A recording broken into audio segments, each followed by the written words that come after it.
दोस्तों आपने गौतम बुद्ध की तस्वीरें जरूर देखे होंगे और दोस्तों आपने तस्वीर में देखे होंगे गौतम बुद्ध का बाल घुंघराले होते हैं। लेकिन दोस्तों वास्तव में गौतम बुद्ध का वह बाल नहीं है।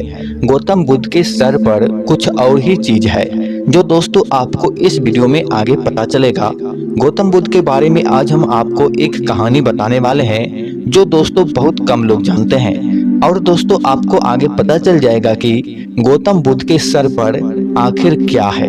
बौद्ध धर्म की शुरुआत करने वाले गौतम बुद्ध को तो आप जानते ही होंगे।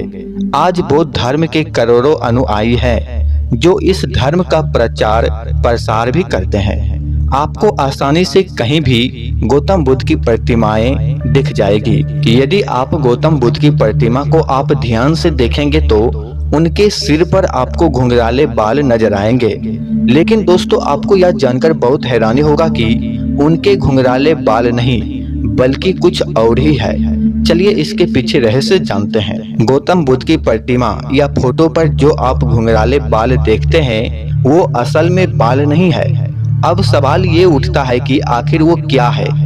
तो आपको बता दें कि गौतम बुद्ध के सिर पर जो आपको नजर आते हैं घुंघराले बाल वो दोस्तों घोंगे हैं। वो भी पूरे 108 घोंगा है गौतम बुद्ध के सर पर।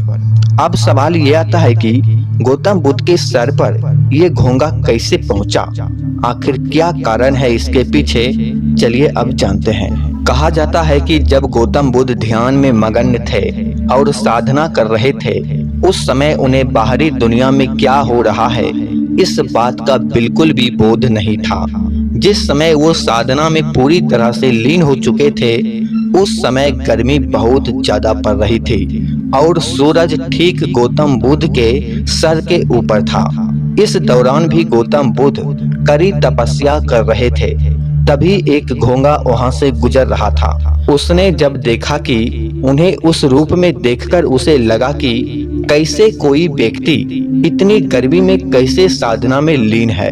उस समय गौतम बुद्ध के सिर पर बिल्कुल भी बाल नहीं थे।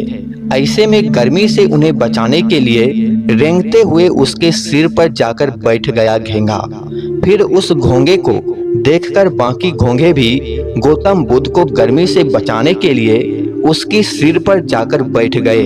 इस तरह गौतम बुद्ध के सिर पर कुल 108 घोंगे उन्हें गर्मी से बचा रहे थे। बुद्ध तो साधना में लीन थे, ऐसे में उन्हें किसी भी बात का एहसास नहीं था। इस तरह उन घोंगों की उनके सिर पर ही जान चली गई और इस तरह गौतम बुद्ध की तपस्या में उन घोंगों का भी महत्वपूर्ण योगदान माना गया। इस तरह गौतम बुद्ध की हर प्रतिमा में इन घोंगों का भी योगदान माना जाता है। क्या दोस्तों आप ये पहले से जानते थे? कमेंट जरूर कीजिएगा।